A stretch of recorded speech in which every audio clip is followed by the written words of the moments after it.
नमस्कार, स्वागत है आपका रिपब्लिक भारत पर। मैं हूं आपके साथ अनामिका सिंह काली। हमारे साथ प्रगति भी मौजूद है कि पहले बात करेंगे चीन की। चीन ने एलएसी से अपनी सेना को वापस बुला लिया है, या यूं कहे आसान भाषा में तो चीन ने घुटने टेक दिए हैं। लेकिन आपके मन में भी सवाल उठ रहा होगा कि आखिर करिश्मा कैसे हुआ, आखिर चीन ने कैसे घुटने टेक दिए और कैसे यू टर्न ले लिया। दिखाएंगे आपको, बताएंगे आपको इस रिपोर्ट के जरिए।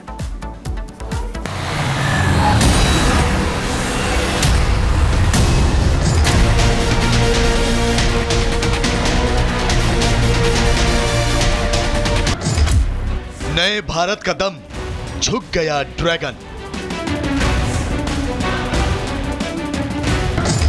भारत का 3 दाव, एलएसी पर खत तनाव। भारत और चीन की सेनाएं पूर्वी लद्दाख सीमा से पीछे हटना शुरू हो गई हैं। एलएसी से आ रही खबरों में इस बात की पुष्टि हो गई है कि पूर्वी लद्दाख के डेमचोक और देपसांग पॉइंट से दोनों ही सेनाओं ने अपने अस्थायी टेंट और शेड हटा लिए हैं और मिलिट्री की गाड़ियां और भारी भरकम मिलिट्री उपकरण एलएसी से पीछे लाए जा रहे हैं। जिसके बाद अब यह यकीन पुख्ता हो गया है कि सालों के बाद एक बार फिर भारत और चीन के बीच सीमा पर शांति होगी और भारतीय सैनिक इस बार खुशियों वाली दिवाली मना सकेंगे। डेमचौक के करीब इस वक्त हम यहां पर हैं और ये जो पहाड़ आप देख रहे हैं डेमचौक के बिल्कुल इसके पीछे जहां पर भारत और चीन का बॉर्डर है, वहां से डिसएंगेजमेंट की शुरुआत हो चुकी है। 25 तारीख से ये शुरुआत यहां पर हुई थी और जिसमें खास बात यह है कि 2024 में देपसांग और डेमचौक ये दोनों ही पॉइंट जहां से इस वक्त लगातार सेनाएं पीछे हट रही हैं, चीन की तरफ से भी और भारत की तरफ से भी लगातार इसी को लेकर जो सैन्य लेवल की बातचीत है वो एक के बाद एक चल रही थी। कई बड़ी मीटिंग्स हुई और आखिरकार इसका ऐलान किया गया कि दोनों ही देश इस बात पर सहमत हैं कि जो 2020 वाली स्थिति थी वहां पर एक बार फिर से वापस सेनाएं लौटेंगी।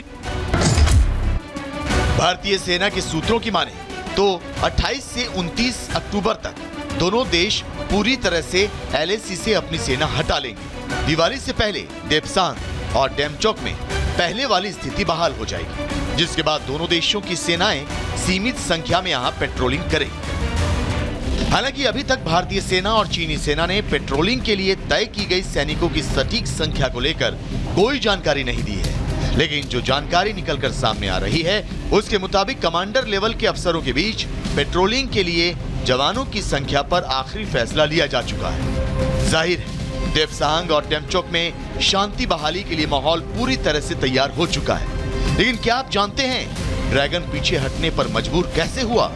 कैसे भारत ने अकड़ू चीन को घुटने टेकने पर मजबूर किया? तो एलएसी पर हुए इस शांति समझौते की कहानी खुद विदेश मंत्री से सुनिए। जब प्रधानमंत्री ब्रिक्स के लिए गए थे तो उनकी मुलाकात औपचारिक स्तर पर मुलाकात हुई, क्योंकि वो 5 साल से प्रेसिडेंट शी के साथ नहीं हुई। वो अलग अलग कभी मीटिंग में होते थे पर कभी फॉर्मली कभी बैठक नहीं हुई थी। और उसमें ये तय हुआ कि जो हमारे एनएसए जो हैं और विदेश मंत्री जो हैं वो चाइनीज़ काउंटर पार्ट से मिलेंगे और आगे की बात करेंगे। राइट नाउ द फोकस अभी बाउंड्री पर है, and even in boundary there are 2 things which people should realize. ये अपने आप नहीं हुआ. It took a lot of negotiation. But it took a lot of negotiation because there was a very, strong military commitment.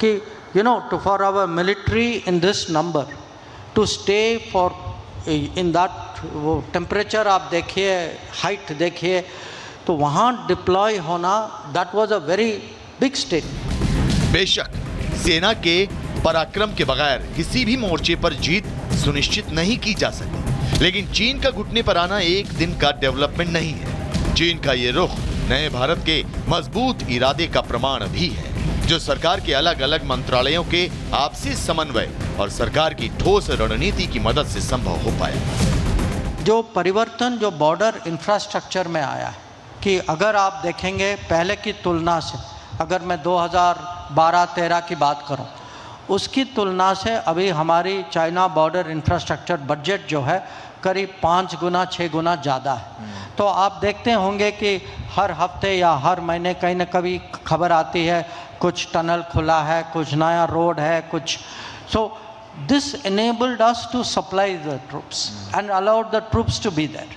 So it was actually, I would say, it is a combined, एक किस्म से मैं कहूँगा all of the government approach, कि the highway people, जो infrastructure वालों ने अपना योगदान दिया, military was there, it was standing very strong, diplomacy, military साथ साथ काम कर रहे थे, negotiation में भी हम लोग अपना कर रहे थे, मिलिट्री कमांडर्स की अपनी मीटिंग होती थी. So it was a very combined team effort. हालांकि चीन के तमाम दावे और वादे के बावजूद भारत सजग है. चीन के दागदार इतिहास को देखते हुए भारत अलर्ट मोड पर है. भारत दोस्ती का हाथ बढ़ाने वाले ड्रैगन की बातों पर भरोसा तो कर रहा है, लेकिन बंद आंखों से नहीं, नजरें खोलकर.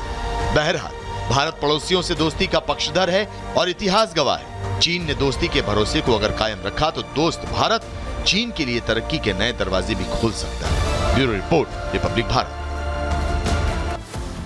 रिपोर्ट आप देख रहे थे. हमारे साथ हमारे सहयोगी लेह से सुमित लाइव जुड़ गए हैं. सुमित, जिस तरीके से रिपोर्ट में भी हम दर्शकों को बताने की कोशिश कर रहे थे, विदेश मंत्री की तरफ से भी कहा गया कि बहुत सारी नेगोशिएशन और बहुत सारे प्रयास के बाद ये हो पाया है, लेकिन समझौता पहला कदम है. अभी इसके बाद और भी आगे जाना है और लक्ष्य शांति व्यवस्था बनाए रखना. देखिए, बहुत बड़ा चैलेंज था ये, और जैसा विदेश मंत्री एस जयशंकर की तरफ से कहा गया कि भारत ने दो तरफा इसे अपनी स्ट्रैटेजी के तौर पर अपनाया. उसमें सबसे बड़ी बात थी भारत की कूटनीति, जो पूरी दुनिया ने देखी है. वैश्विक तौर पर भी भारत ने जो अपनी स्थिति है मजबूत की है. और दूसरा, इंफ्रास्ट्रक्चर डेवलपमेंट, जो बीआरओ, उन तमाम रोड्स को डेवलप करना जिनकी कनेक्टिविटी नहीं थी, जिससे भारत की जो सैन्य ताकत है उसमें और ज्यादा मजबूती देखने को मिली. और दूसरी तरफ कूटनीतिक प्रयास लगातार चलते रहे.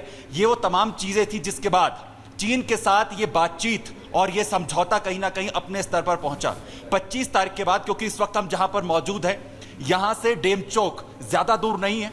यहाँ जो पहाड़ मेरे पीछे हैं, अब तो देर रात हो चुकी है क्योंकि इस अंधेरे में वो पहाड़ नजर नहीं आएंगे, लेकिन लगातार हमने अपने दर्शकों को दिखाया है डेमचोक की वो पहाड़ियां जहां से लगातार डिसएंगेजमेंट की जो प्रक्रिया है वो लगातार चल रही है. और वो तस्वीरें पूरी दुनिया ने देखी थी कि आखिर कैसे दोनों सेनाएं आमने सामने थी. और उसके बाद जो यहाँ पर अस्थायी इंफ्रास्ट्रक्चर बनाए गए थे उस पर उन्हें दोनों सेनाएं अब वहां से हटा रही हैं. ये प्रोसेस लगातार चल रहा है. 29 तारीख तक ये प्रोसेस लगातार चलेगा. लेकिन एस जयशंकर की दो स्टेटमेंट बहुत बड़े हैं. एक जिसमें उन्होंने ये बताया कि आखिर कैसे भारत को इसमें सफलता मिलती है, और दूसरा ये कि जो तनाव की स्थिति चीन के साथ रही है उसे और बेहतर हमें आगे लेकर जाना है. लेकिन इसके लिए हमें एक तरफा चीन पर भरोसा नहीं करना है. यह तभी संभव होगा जब चीन भी ये स्टैंड अपनी तरफ से ले पाता है यहां पर, और जब भारत को यह भरोसा दे कि वो भी वही चाहता है जिसकी कोशिश लगातार भारत पिछले दिनों से एक के बाद एक वो करता रहा है. क्योंकि भारत की हमेशा ये नीति रही है कि वो अपने बिल्कुल सुमित, शुक्रिया तमाम जानकारी के लिए. शायद यही वजह है कि भारत की ओर से अब इस मुद्दे को लेकर के यहां पर जिस तरीके से जयशंकर का कहना भी है कि यह भी पहला कदम है, अभी आगे और भी जो रणनीति से बदलाव करने की जरूरत है. यहां पे बढ़ेंगे खबरों में अगर बात करेंगे साइबर ठगों की.